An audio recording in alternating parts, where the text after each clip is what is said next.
Assalamualaikum warahmatullahi wabarakatuh. Baiklah, pembahasan kita pada hari ini yaitu tentang keanekaragaman hayati, disusun oleh saya sendiri, Damayani Daranita. Adapun standar kompetensi yaitu 3. Memahami manfaat keanekaragaman hayati. Kompetensi dasarnya 3.1.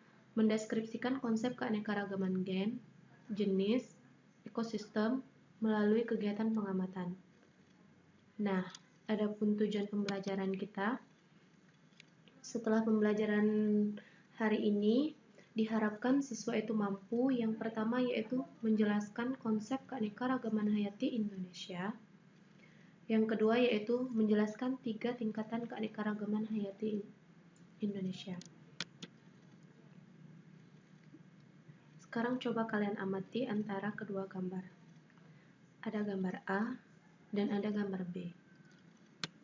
Dari kedua gambar, mana yang lebih kamu sukai? Apakah gambar A ataukah gambar B?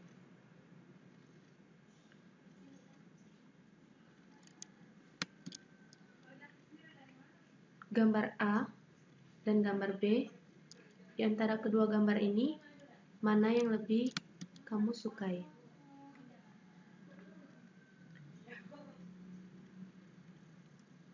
Bisa kalian amati lagi antara kedua gambar ini, antara gambar A dan gambar B, mana yang lebih kamu sukai? Tentunya gambar B ini lebih bervariasi antara gambar A. Dari bentuk saja, gambar A semuanya itu lingkaran, sedangkan gambar B ini bervariasi, ada yang lingkaran, ada yang segi 6, segitiga, dan sebagainya. Sedangkan gambar A itu semuanya lingkaran. Nah, dari kedua gambar tersebut, apa yang bisa kalian tarik kesimpulan?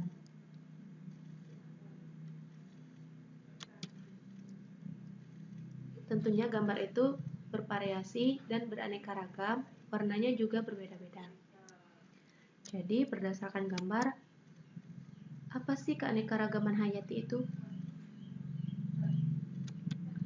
Nah, keanekaragaman hayati atau biodiversitas merupakan variasi, sifat, atau perbedaan bentuk-bentuk makhluk hidup, meliputi perbedaan pada tumbuhan, hewan, mikroorganisme, materi genetik yang dikandungnya, dan bentuk-bentuk ekosistem tempat hidup suatu makhluk hidup.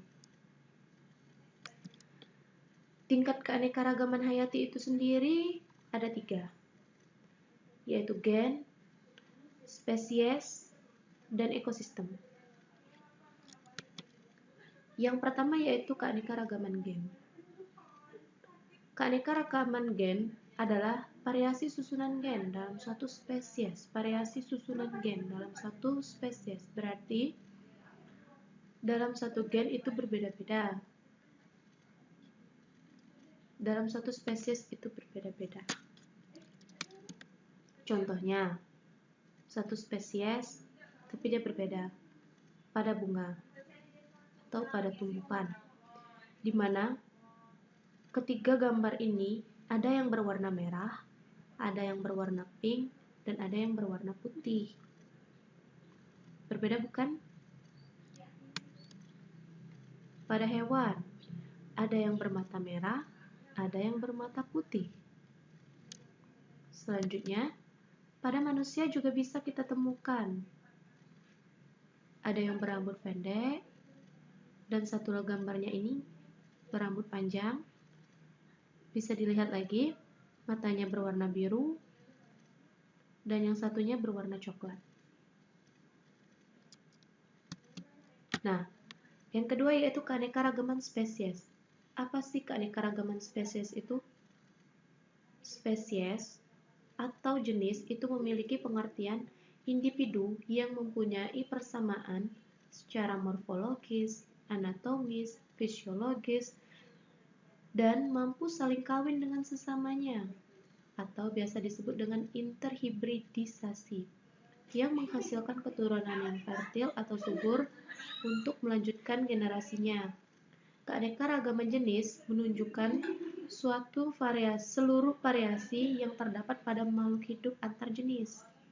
Contohnya, nih, macan, singa, harimau, dan kucing.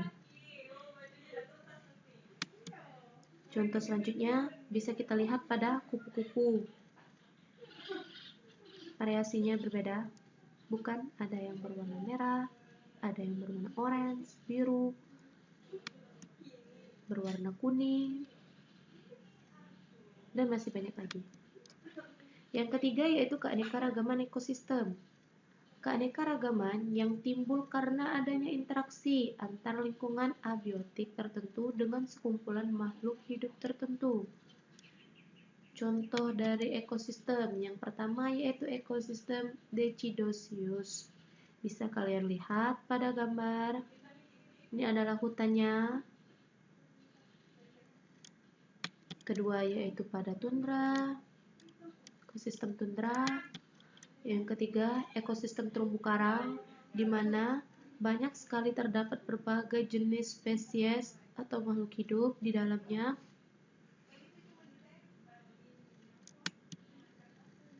Terakhir yaitu ekosistem padang rumput. Nah, pembelajaran kita pada hari ini sampai di sini. Untuk tugas selanjutnya, masing-masing dari kelompok itu bisa mendownload LKS yang terdapat di dalam e-learning kalian masing-masing. Untuk pertemuan kita akan kita bahas bersama-sama LKS-nya. Jangan lupa dikerjakan LKS-nya. Ibu akhiri. Wassalamualaikum warahmatullahi wabarakatuh.